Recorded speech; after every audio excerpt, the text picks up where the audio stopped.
ഓണത്തിനോടനുബന്ധിച്ച് വ്യത്യസ്ത ആഘോഷങ്ങളാണ് ഹഫർ അൽബാത്തിനിൽ നടക്കുന്നത്. ഓണപ്പാട്ടും ഓണസദ്യയുമാണ് ഓരോ പ്രവാസി മലയാളികളും ഓണത്തെ വരവേറ്റത്. വ്യത്യസ്ത ഓണ ആഘോഷങ്ങളാണ് ഹഫർ അൽബാത്തിൽ. സുഹൃത്ത് സംഗമങ്ങളും ഓണപ്പാട്ടും ഓണസദ്യയുമായി ഓരോ മലയാളിയും ഓണം ആഘോഷിക്കുന്നു. കഴിഞ്ഞ 3 വർഷങ്ങൾക്ക് ശേഷം ഇക്കുറി റമദാൻ കഴിഞ്ഞാണ് ഓണമെന്നത് ആഘോഷങ്ങൾക്ക് ആവേശം കൂട്ടുന്നു. മലയാളി സൂപ്പർ മാർക്കറ്റുകളും മറ്റ് സ്ഥാപനങ്ങളും ഓണ ആഘോഷത്തിന്റെ ഓഫറുകളും മറ്റുമായി സജീവം. വാഴയിലയ്ക്കും പച്ചക്കറിക്കും ആവശ്യക്കാർ ഏറെ. ഹോട്ടലുകളിൽ സദ്യ പാഴ്സൽ വാങ്ങുന്നവരും കുറവല്ല. 25 റിയാൽ മുതൽ 35 റിയാൽ വരെയാണ് സദ്യയ്ക്ക് വില. ആഘോഷങ്ങൾ ആശംസകളാക്കി മാറ്റി നാട്ടിലെ ഓണക്കാലത്തെ മധുര ഓർമ്മകൾ പങ്കിട്ടു പോകുന്നവരും കുറവല്ല. കഴിഞ്ഞ ദിവസം 20ഓളം കുടുംബങ്ങൾ ഒന്നിച്ചു നടത്തിയ ഓണാഘോഷം മതസൗഹാർദ്ദം വിളിച്ചോതുന്നതായിരുന്നു.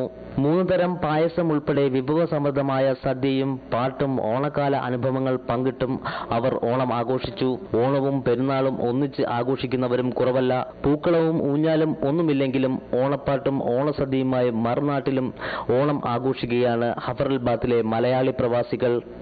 ചിങ്ങമാസത്തിലെ ചിന്നി പെയ്യുന്ന മഴയും തുമ്പപ്പൂവിന്റെ സുഗന്ധമുള്ള പൂക്കാലവും വർണ്ണശോഭയാർന്ന പൂക്കളങ്ങളും ഊഞ്ഞാലും ഒന്നുമില്ലാത്ത ഹഫർ അൽബാത്തിലെ ഓണാഘോഷങ്ങളിൽ നിന്ന് ക്യാമറാമാൻ ഷിഹാബ് ക്ലാസിക്കിനൊപ്പം ഷാജഹാൻ, ജീവൻ ന്യൂസ്.